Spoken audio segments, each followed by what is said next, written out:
What if I told you an independent rapper from Vallejo is teaching the world the same lessons a billion-dollar hedge fund live by?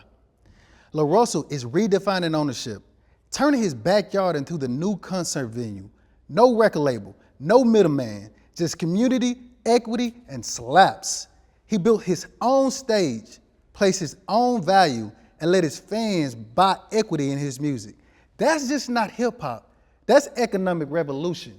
But before I ever heard about La Russell, I found myself thousands of miles away in Lisbon, Portugal, filming the largest technology conference in the world, Web Summit.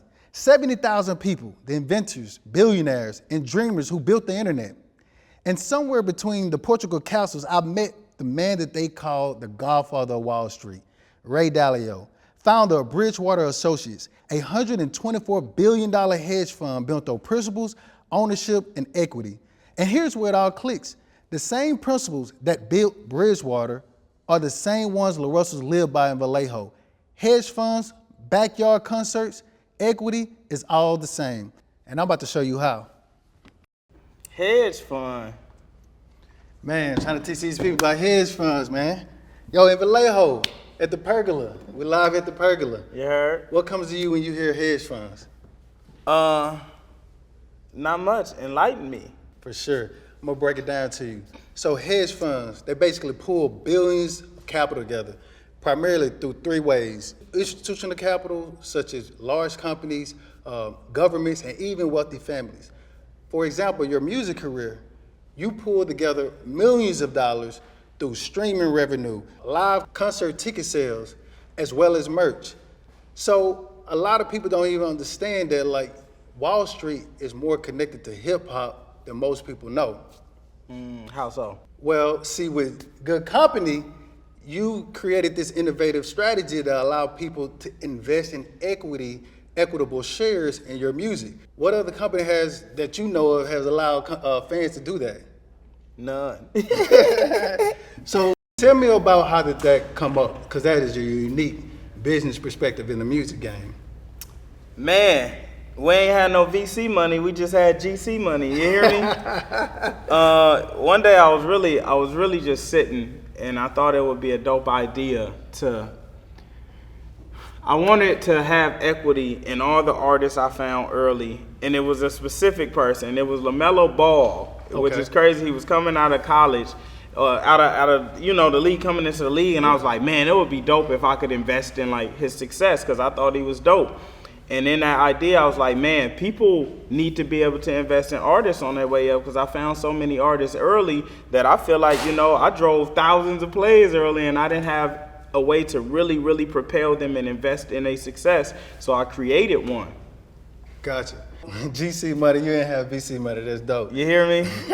So look, you turn your backyard into a concert venue. No label, no middleman. What inspired that model? Man, rebellion. I had an incident where previously I was renting venues. As an artist, none of us own venues. So anytime we want to perform and do what we love to do, we got to go ask somebody else for permission to do it. Yeah. And I had a situation where I was trying to do a Proud to Pay show at a venue, and the owner was just negative about it. He was like, I don't know if this gonna work. I don't really want to do this. It's we might lose, yada, yada, and I was renting the venue. So it was no way he could lose anyway, but it was just he wanted to pour his disbelief into what I was doing. And I didn't enjoy that feeling. So the very next day, we was turning over dirt in the yard. Right. So when you said you're gonna basically own the infrastructure into the concert venues, you're going against the Live Nations, you're going against the Madison, well, not even really not going at against all. Yeah. Not at all. I'm building my own thing. It ain't no competition at all. You just vertically They got integrated. Madison Square Garden. Yeah. I got the backyard. You just vertically integrated. Exactly. Was that always the mission to be vertically integrated, or did it just come up when you experienced these problems just like you did with that concert venue owner? It's always been a mission. Since I began, I've been invested in my own infrastructure. When I pull up to a venue to do a show, I'm coming with speakers, cables, audio, backline, staging, everything, hospitality, the backyard. All of that was in-house production. You feel me? So For as long as I've been doing it, I've had to be vertically integrated because otherwise I have to go pay somebody else for their services, or I have to ask somebody else permission to do what I want to do. And how have you felt that led to success? I think if you made a list of most successful independent artists, I believe I would be in the top end of that list. You know, I'm one of the names that would come up if you know. Definitely. Given that, so it sounds like you study a lot of different independent artists, right? Of course. What are some of the things in terms of, let's just break an independent artist down, because this is my belief. You know what I'm saying? You the king of an independent artist, but is an independent artist defined as some artists who own their masters and their publishing? Is that the definition of an independent artist? No, because you could be a major artist and own your masters and your publishing. What makes you independent? Being dependent on what's within you and your own infrastructure and your own needs. I spend my own money to do everything that I do, so I'm independent. Okay. I own everything that I do as well, so I'm independent. I don't have to go ask somebody for permission to do anything, so I'm independent. If you get a feature from me and you want to release it, you got to come talk to me. If you get a feature from X artist and want to release it, you might have to go talk to Universal. Cut the middleman out. Exactly. Okay. You know, should every artist be independent, or should every artist think like investors? No. Why not? I think independence is for a specific tier of artists and a specific tier of businessmen. You know, I think Walmart, right? There's people who work on the floor. There's people who supervise. There's people who manage. There's people who are upper management. There's people who own. And then there's people who build it. You feel me? And all of those roles are for different kinds of people. Every artist that you meet isn't the person that's going to build Walmart. Some of them just stock shelves, and that's good. That's their role. That's what they do well. Gotcha. So in terms of you building this big, large, vertically integrated company, what's the goal? The goal is liberation, freedom.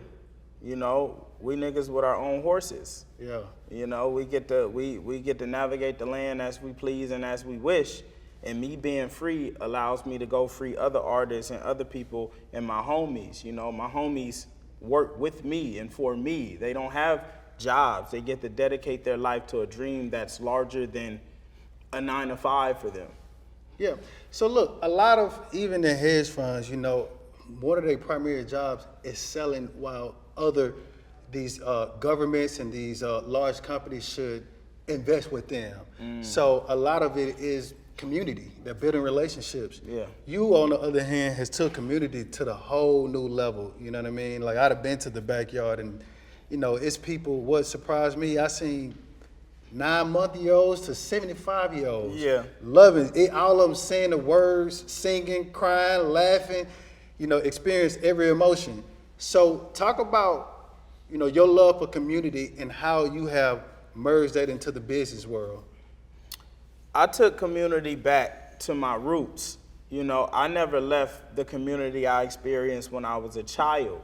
When I was a youngin' and we had a party, you got all the adults, my granny there, my mama there, my uncles there, all them kids in that back room, all the older cousins over here.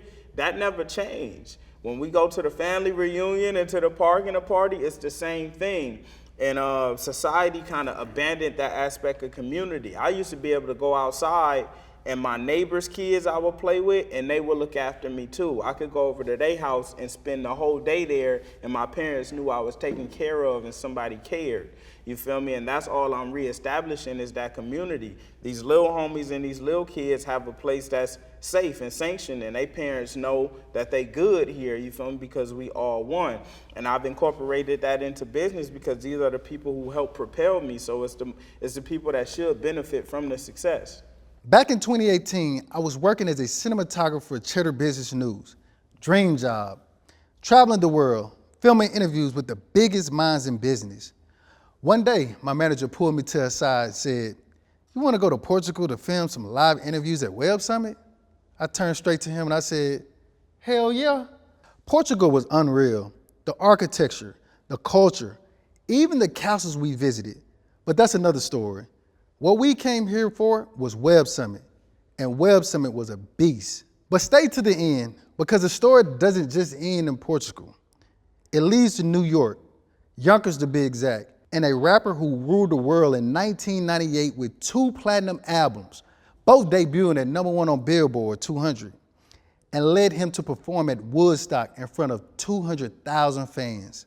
Web Summit 2018 brought together over 1,200 speakers, tech CEOs, world leaders, and the cutting edge of AI blockchain. It felt like the future was unfolding in real time. Then my reporter turned to me and said, "We're interviewing Ray Dalio next."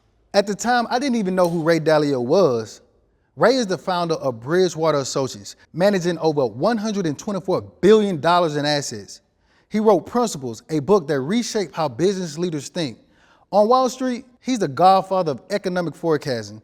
And suddenly, he was walking towards me, alone, no entourage, just calm, focused energy. I mic'd him up, locked in 2 cameras set up, and within minutes, we were live to New York. What followed that was one of the best interviews I've ever filmed. That conversation didn't just capture a moment in tape. It changed the way I think about business, purpose, and legacy. So imagine I was an independent artist, and I need to break.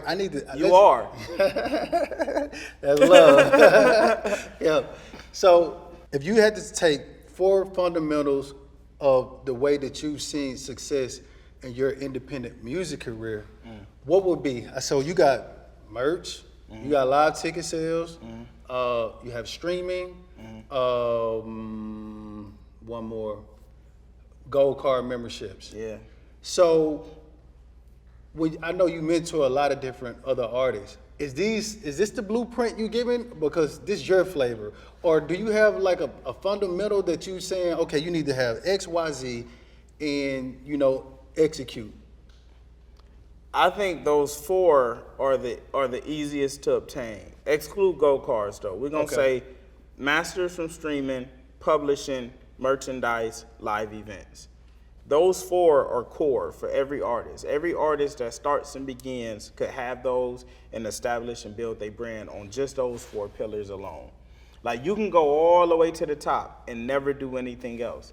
Some major artists don't even have merch, like they don't even enter that world of apparel and stuff. The label may do it, but per album, but they don't have something that's long standing. But every artist, if you build on those core 4, you could have something fully sustainable. So I'm gonna be selfish. We're in the film game. There's a bunch of people behind this camera. Even with the studios, like we in Los Angeles, right? Yep. I moved to Los Angeles in 2020. You got COVID to shut everything down. I hear y'all say y'all went up in COVID. You know what I'm saying? What I mean? Yeah. The people in the film industry was dying in COVID. You can't even get together and film unless you was Tyler Perry and you own the infrastructure. So even now you have the strikes, shut everything down. So it's almost like we're signed to majors. So from your point of view, take some of your advice and give to us, because I don't see hardly any independent film people. We always need to lean on majors and wait for people to pay us to invest ourselves, because filming is more expensive than making a record. So what would you say, how can filmmakers be more independent in their own right and kind of implement some of those fundamentals that you're doing in your music career? I think it's the same way as making records. I think sometimes we aim bigger than we need. The same way with an artist, I have an album, right? Okay. Look at an album as a film, right? So you can have an album, which is a film, or you could release a single, which could be a short film or a skit. Or there's ways to get off your creative ability without doing the full thing tangibly. You could do 10, 20 really, really engaging skits. Dave Chappelle built his career off 1.5-minute clips, 90-second clips. We don't have the resource to just make great 90-second clips. And we have social media now to where if it goes viral enough, if it's good enough, if the story is good enough, if it's funny enough, if it's engaging enough in those 90 seconds, if it looks and feels good enough, you can go viral enough to get more attention and get people to want to pull and invest in you. We have the resources to do that. We don't have to wait for the film studios. It's just we get caught up in the old logic of like, man, it gotta be this way and this way and this way, and it doesn't. You know, I was starting off creating things in the bedroom at my mama crib, and I started music video, everything from that little infrastructure, and we could do the same. We've seen Drewski change his whole life off 60-second clips. That's film. Yep. Though you may not look at it as such, that's film. That is him making his moment in 60 seconds. If you can't sell me something really great, like every movie is made up of scenes. Yep. Literally, most scenes are this long. Yeah. So don't shoot the whole film. Shoot the scenes and sell me on the scenes. And as those scenes go viral and people are like, man, this is dope. The colors, the cinematography, the grading, everything was so dope. The story, you're going to get me. You don't have to wait on that. We seen Issa Rae do it. YouTube series, you feel me? Like it don't have to be the big thing first. You start with a film is literally one big thing made up of a bunch of small moments. Shoot the scenes, not the movie. Shoot the scenes. Hey, how hedge funds get people to invest their chicken? Like what makes you decide I'm gonna invest with this hedge fund? I mean, it's all about the numbers. If you come invest with me, see, one thing about Ray Dalio and Bridgewater Capital, the reason they are the largest is because they made their investors money. So it's almost like with you just did the $1,000 show. You had the perks to bag it up to warrant $8,000 for a ticket. So they got their ROI on the $1,000 purchase that they gave you. So that's really where, you know, that's what make hedge fund popular. You know, these guys have large percentages on return on their investment. CNN, Bloomberg, all of the big CNBCs, they go on these all these broadcast news stations and they talk about their earnings. And then every other government, every other institution, capital, pension fund, wealthy family, they want to grow their legacy. They want to grow, you know, this money that they got sitting around for their generations and generations to come. So that's really how it is. You know, if you do well, if your numbers do well, other people are gonna be knocking on your door. Of course. That's how they make money. Picture this. $1 million fits in a single briefcase you can carry around with one hand. Multiply that times 1,000, $1 billion. That's a pallet stacked with cash. But Bridgewater doesn't just manage $1 billion, they manage $124 billion. Imagine a whole studio filled wall to wall, floor to ceiling with pallets filled of cash. To put it in perspective, that's enough money to buy the Empire State Building more than 150 times, or enough to hand every person in America $375 in cash. That's the scale of Bridgewater Associates, and that's the scale of Ray Dalio's impact on finance. And to think, I'm just a kid from Moss Point, Mississippi, population less than 15,000. And now I'm in Portugal, interviewing a man who literally shaped the future of American finance. But this moment, it doesn't start here. It starts with the last episode where I told you Thomas Illmatic gave me the courage to move to New York and chase my dreams as a visual storyteller. That leap led me to a global stage. So you told me in Vallejo you had to go outside of your community to find external consciousness. Elaborate a little bit on that. External perspective. External perspective. Yeah, man, when you grow up where I grow up, most of us are the same.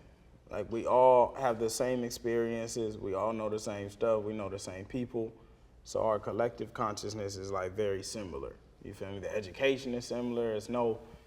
You had to grow up on a completely different side to get a different perspective. And for me, life was like one way until I finally got out of there and I started working around people from different areas in the world. It took somebody from Burma, from Myanmar actually, that gave me like a book. It was called The Freedom Simplified, that really opened my mind to like new perspective. Like everything that I knew and thought growing up that I was taught by my parents and how to act and how to treat it, you know, like a lot of it was wrong. It was based on our perspective of survival. You feel me? So what gave you the ambition to execute on that information? Sometimes it's just how you wired, and new information hits you like a brick. Like when you want more, Yeah. but you really, like, you just being in this, like, stuck spot, but you always wanted more. When you finally get some new game that's, like, freeing, and a nigga tell you, like, hey, this is how you get off the, you know, it's just hard to not, because it's already been in you. You just never had the game to go get it. Yeah. Nah, I'm from a small town in Moss Point, Mississippi as well, man. And I can share a lot of those sentiments, you know what I'm saying, when you stuck in this small place. So, I mean, if you just had to talk to one of these kids, you talk to kids all the time and just uplift people. I see you always doing things at different, the museum, just different, you having free dinners for cafes. Like, you know, if you see, if a lost young person came up to you that's stuck in this environment, what's one piece of advice that you can give to them to really, like, change the way they're thinking?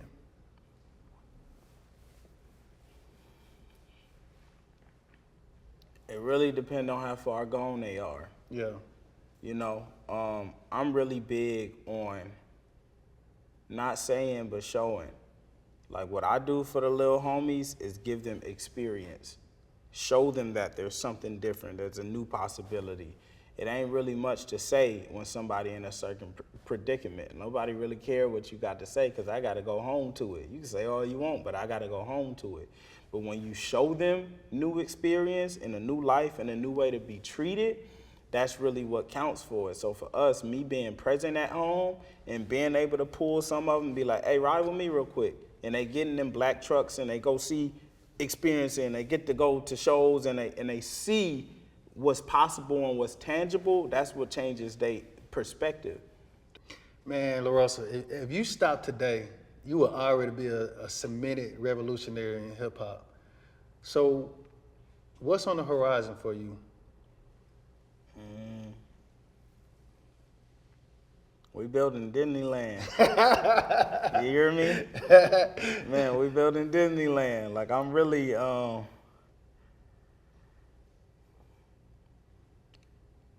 really just trying to show the world a new way. Yeah. You know, a new way of doing music and art and just human in general. You know, it's like we've gotten to a point where our art has been infiltrated and taken over, and we don't have no control no more over what we want to hear, what we want to see, who we want to be. Like, it's almost like all of that has been stripped from us, and it's just been my goal and my job to show opposite, that we still do have power and that we don't have to just settle for what exists today and what the current state of society is. We building Disneyland. You hear me? So to wrap this thing up, man, Dalio talk about, you know, radical transparency in his business, you know, being transparent about everything, and that's very similar to you, you know, no middleman, no filters, just living it. And that's it, man, on the episode 2 with LaRosa, the Have You Ever series. I feel like that sucked. Man, fuck that shit, man. This nigga dope as fuck. Hey, nah, you dope, bro. Nah, you know, the innovative stuff that you doing, though, is incredible. And it's crazy. You just sit around and just think about these ideas, and not only, but you had a courage, too, to execute on all these ideas.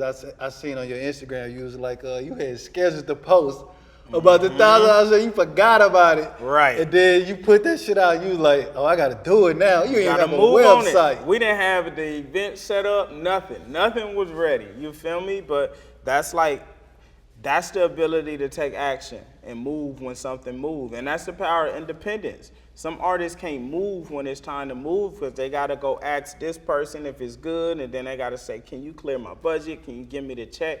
Like, I don't have to do none of that. If I want it and I believe in it, that's it. That's the last yes I need. That take a lot of courage, though. For certain. For certain. That boy be praying. That boy got faith. You hear me? Hey. And it don't all work. Sometimes them risks don't pay off. You know, it don't pay. You spend... Man, to be a successful artist, man, beyond even an unsuccessful artist, to be a famous artist, it costs $1 million a year, minimum. just for people to know your name and you to be in the spaces and people to see you and want to buy tickets, it costs $1 million a year. Damn. Yeah, I mean, I get it. One of the your most popular songs is G2 Coupe. When you was talking about that show, only 5 people at the show. Yeah. What would you do? Yeah. First turning blue. On God. But now, do you find out when you find some of the investments didn't hit, do you find that you have multiple revenue streams, maybe the merch helping out on some of the lower investments, maybe the live ticket sales or the consistent revenue streams from the 30 plus albums? Do you find that that's kind of, making you more comfortable with taking more calculated risks now that you got so many revenue streams? No. Just because the bigger you get, the bigger you gotta go. I used to do the show and it was just me and a DJ. That's 2 people. Some of my shows now have a staff of 30, 40 people. Some of my investments now, my monthly expenses used to be like $2,500 a month. Less than that, I was on my mom's couch. Now it's like in a month, I could spend 6 figures easily just taking care of everything and having a space to live and a space to build, you feel me? So, no, the only thing that makes those risks worthwhile and why we keep taking them is knowing that if I don't get it today, it's gonna come. If I planted the seed and I watered it, one day I'm gonna eat fruit. I don't know what day that's gonna be, but I know one day this tree gonna bear some fruit. Nice. Cool. Hey, thank you, brother. Yes, sir. Thank you, man. Yeah. Sure. Got him done. Got him done. And the next time on Have You Ever, we leaving the world of billionaires and finance and going straight back to hip hop history. The next guest didn't just make noise in 1998. He took over the entire year, 2 platinum albums, both #1, over 10 million records sold. His voice became the soundtrack of the streets. His energy unmatched, his reign undeniable. DMX, the king of 1998. And the story I'm about to tell, you're gonna feel it the same way the world did when he rapped, "Y'all gonna make me lose my mind."